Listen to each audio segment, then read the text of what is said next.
I have tested hundreds of restaurant tools over the last 20 years, and most of them are a waste of time and money. But a handful of them help me go from one location to 12 profitable locations. So here are the exact tools I use in my 12 restaurants, from POS to PAR management for labor and food costs and everything in between. First, let's start with POS. Your POS is your central nervous system to your restaurant because every order, every payment, every discount, comp, app, it all flows through there. And for us, Toast and our POS, it's not just a register, it's the back-end metric flow where we're gonna get every data metric we can then use to know whether we're coming or going with each restaurant and track true performance. So here's how we use it. Reporting, of course, right? Well, it's not obvious to everyone what to look at and how to look at it. With a cloud-based POS, I can see our real-time sales, our labor percentages, our full product mix right from my phone, which means I can analyze this anywhere I'm at so I can catch it before a bad day becomes a bad week. Also, marketing. Toast has the ability to do its own marketing, and it integrates with every app imaginable that does restaurant marketing. That means when someone orders from us, we now can get their email. So we could then email them, and we can get other information like their phone number to text them. There are apps that integrate on top of Toast that gather credit card data so they can then utilize that for loyalty. But it all starts with the POS. And of course, labor. Your point of sale is where you're going to track your labor, where people are punching in, punching out. But the next level of this is comparing that to the scheduler and creating a variance report, which means you have to have scheduling integrated with your point of sale. And that's where cloud-based comes in. If you're still rocking the Dell desktop tower the size of a mini keg, you're doing it wrong. It doesn't stack up to the modern era, unless you just love being in a single store that does one thing.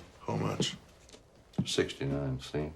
Then by all means, stay there, because that's a dinosaur POS, and I've been on all of them. Squirrel, Micros, Aloha, Revention, Speedline. I'm running out of fingers. I've done them all, and they all don't stack up to the current state of cloud-based, where I can access all reports at any time, come up with a discount, implement it on my phone, on the fly. That is the modern era, along with integrating with all the apps that are also on my phone. Having that ability to see the data is how you scale. Now, I use Toast. I'm not paid to tell you that. This is not some affiliate marketing video, but if you want to see my opinion on point of sale and how you're going to choose the best one, check out this video. Now let's talk inventory management and costing. I'm going to tell you, if you buy an inventory management solution, you are going to need to get 5 times the cost of that in savings for it to justify itself. With that said, if it takes you 6 months, 9 months of using it before all your data is in there, and that's the place your data lives, that's a bad decision. Because if you don't like it one day, bye-bye data. That's why we use Google Sheets. Crazy, right? But Google Sheets are glorious because they're always live, cloud-based, just like your point of sale, and they give us all the data that we need. And we can have 2 people working on the same file, and they both can see what each other is doing without damaging the document like you would have happen in something like Dropbox, or completely not be able to work together when they're on 2 separate people's desktops. This is where people run into software bloat. If you're looking for a fancy dashboard and AI reporting, more power to you. But a data metric is only as good as your ability to act on it. So if you could run a simple report and then act on it, that's great. If you run some glorious thing that people are like, cool, but we're doing this. Worthless. So here's how we use Google Sheets, one aspect of the G Suite. First off, recipe costing cards. This is where you're going to cost out everything so you then can make the best menu price decision. It should be very specific and very detailed. There are other apps out there that help with this, like Knees, and that is a very solid program. But again, you have to justify the expense that you are big enough or using enough of it for it to be worth that extra money. Then I have an operational card, totally different than a recipe card. The operational card is a very obvious manner of how you need to make the item to be on the line for the staff to use. Recipe build, operational card. They both have the same item, but one's getting to the grams, the build out. The other one's, here's exactly what to do, person on the line. Then a waste log. A waste log every store should have of everything that's gone awry, whether it was comped or screwed up or whatever, anything you didn't get money for. And that should be in your kitchen. People could write on it, but at some point it should be then inputted into a Google Sheet. A pro forma for any new location or new idea, and then a profit and loss tracker that you have on your terms. A 13-month profit and loss. 13-month meaning that 4 weeks versus 4 weeks, not January versus February, because January has 31 days, February has 28. We want to manage 13 4-week periods to then know how does this 4-week period stack up against that one so we can make actionable decisions. But Mike, don't I have that information in Toast? You kind of do. It's not married up to your invoices. You need to know what really happened, what hard cash facts occurred, and compare that holistically, not just get one data point from your point of sale. But don't apps do that? Some do, but again, when you pay $300, $400, $600 a month per app, you then need to get 5 times that back in savings. And if you could justify it, go for it. More likely than not, you can't. That's why I typically will choose ingenuity and function over grandiose. And the beautiful thing about Google Sheets is you can then give access to certain members of your team, and if they quit, leave, or move on, you can then just remove that access without, oh my God, we're in jeopardy of losing everything, because subscriptions are dangerous. They build up. This is a low margin business. Efficiency and labor controls. For labor, we use 7 shifts. A lot of people use Sling. They both integrate exceptionally well with our point of sale. Whatever you use, you must get something that integrates with your point of sale. This is where spreadsheets don't stack up. You got to have a labor scheduler that is built into your point of sale. So you could say, Tom was scheduled to work from 9 to 3, but he actually worked 8:30 to 5. why did that occur? If you could see that data metric like that and then make a decision, you could then act on it. Because if you were projecting to pay for 6 hours, but you ended up paying for 8, you got to act on that, because that's money down the drain. Maybe there's a justified reason. Maybe there is more business, but if he just stayed there longer and you don't find out about it until the end of the week, you've lost. It's also really hard at the end of the week to figure out what went wrong. To figure this out without them being integrated is like finding a needle in a haystack. You want to see projected versus actual, see where it differed, and then see in bright red, oh hey, that day, that time, that's what went astray. Because that's a data point you can act on. When we implemented this into our restaurant, we immediately saved $5K. Crazy. A variance report gets that done. You need it. This tells managers in real time where to cut and when labor is creeping up and not matching the projected totals for the week, which is also super important in a labor scheduler. You project, hey, we think we're going to make this much. We should then therefore schedule to this exact dollar total, because it's not only counting hours, it's counting how much a person is worth per hour, because it knows their pay rate per hour down to each employee. For communication, I have 3 sources. 1,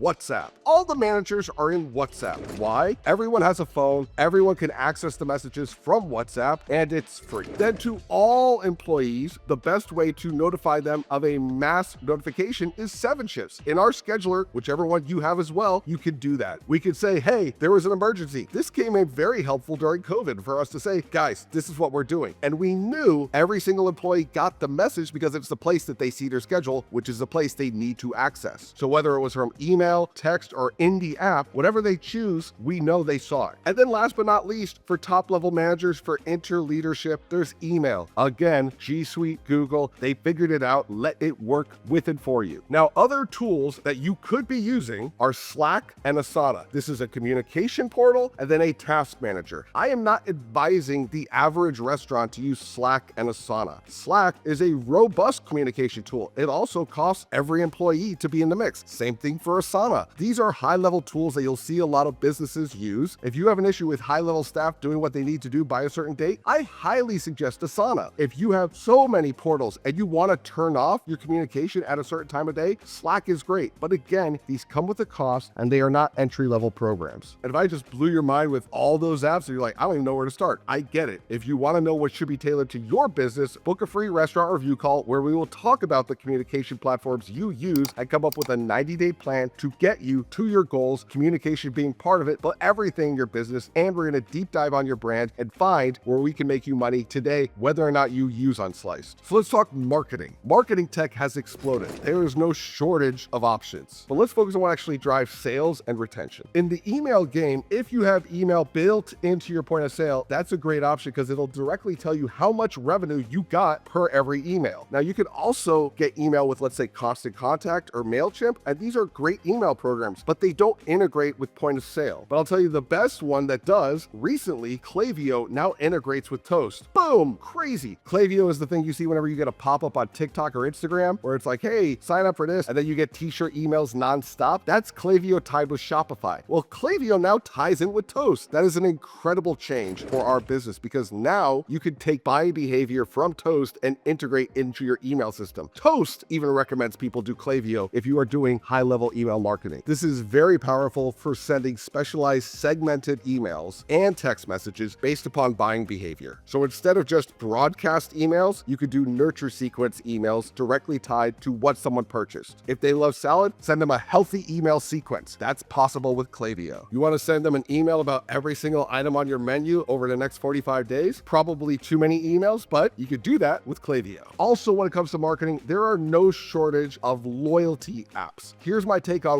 loyalty apps. Most loyalty is not loyalty, it's rewards. You know when you go to Walgreens and they're like, you got $2.15 of rewards cash. That is not what we want for our customers. That's training them to just have a discount. And when you go to Walgreens, you're like, okay, whatever. Were you not gonna go to Walgreens? Of course you were. So it doesn't matter. We want to build loyalty, exclusivity, because that's how we win. No app really does that exceptionally well right now. Most of them, when you buy X, you get X. I want it when you buy this, you can get this new level experience. Or once you reach this insane number, then you get into this level tier status. When an app does that, I'll tell you, but it hasn't happened exceptionally well yet. And whatever the app is, it has to integrate with your point of sale and not blow up all the other functionality, which most of these other apps do. From an operational standpoint, I need QR codes. QR codes to push marketing, QR codes in my kitchen. If a staff member wants to request a day off, they could just scan a QR code that then goes to a Google form that has a request off. Again, a Google form is now just a part of G Suite, which when you have the email, you also get the sheets, you also get the forms, you also get everything. QR codes help organize all this. So I use QR5. There are several companies like this, but you don't want to make a basic QR code. You want a QR code that you can change back-end code for what the QR code image looks like. That means it's a dynamic QR code. So if the website changes, I can change it on the back end without printing new QR codes. That is important. It's having a QR code redirect, which saves you time, money, and you can track how many people scan the code, which is super important for marketing. Next app that is totally worth its weight in gold is Ovation. Ovation lets you have loss prevention and review incentivization. Simply put, when someone does an order with you, they then get a text. Hey, how was it? If they say they loved it, they're sent to Yelp, Google, and TripAdvisor. If they say, I really didn't love it, they're sent in a text message to management or you to then resolve the issue, and potentially you can comp it right in the app. That is awesome. Again, loss prevention. Oh, it sucked? Here's a refund. Oh, it was amazing? Go tell the world. It is a perfect app that integrates perfectly with Toast. The next app is Pally. This is for social media. It's an Australian company. You haven't heard of Pally. I am doing you a massive solid today. Most social media schedulers cost a crap ton of money. Pally doesn't. And guess what? It goes not only on TikTok, Instagram, Facebook, Twitter, it also goes on Google. That's right. Google My Business, you can post there with Pally. So with this app, you can have one store posting this way, another store posting that way, and you can give managers access that you can remove. And you keep all your photos in a bank of content in Pally. So you don't have to send it or send it to Drive or send it to Dropbox. You house it in Pally, you post it in Pally, and it has AI tools to help you with your captions if that ain't your thing. I love Pally. These Australians figured it out. You're welcome. Hey, and if you want to learn the exact marketing strategies we use inside our restaurants, you should watch this next video after this one. How to market your restaurant without wasting money. So the all-in-one toolkit, you've heard me mention it, Google One. Let them win with and for you. Drive, Docs, Sheets, they work. Every SOP, every training document, every source of material stays in Google. Our managers are using the shared folders depending on their job title so that way it's specific to what they do. The QR codes manage access to those shared folders, which makes it real easy on me to know that they have easy access to what they need on the line. Simply put, printing a QR code, putting it in the office for whenever they need something. Also, those QR codes can then be on the documentation to scan to go to a video explaining how to do something without paying for a video server, without paying for anything extra. It's all easy with QR codes and Google. And if you think for a moment I'm just being cheap, I'm not. It works better and cleaner than anything else I've seen. Most apps have about 30 developers. Google has thousands. So these three tiers are what you need for a restaurant. You need your point of sale along with Sheets to know your financials. That's massive. Your labor has to be tight to control your variance report and then to reduce your labor and to know what's coming or going. And then of course, marketing and retention have to be tied in a manner to your apps with what you're doing to create human connection. These are not just suggestions. These are what I actively use, and now you know how to use them as well and know what in the mix works and matters and what is fluff. Hey, and it works across an 8-figure restaurant group and 12 restaurants, so it'll work for you as well. I build my restaurants from scratch. You don't have to. And if you're like, well, what's the smartest way to do it? And what are the sheets that we should use? And how do I integrate them? That's a lot to take on. So let's figure out what's right for you on a restaurant review call where we'll map out a 90-day plan for what you need to do immediately to get you to scaling and to get your life back. The link is in the description. Even if you don't rock with us, we're going to give you some freebies on the call, and make sure you leave that call better than when you got on it. Thank you so much. See you next time.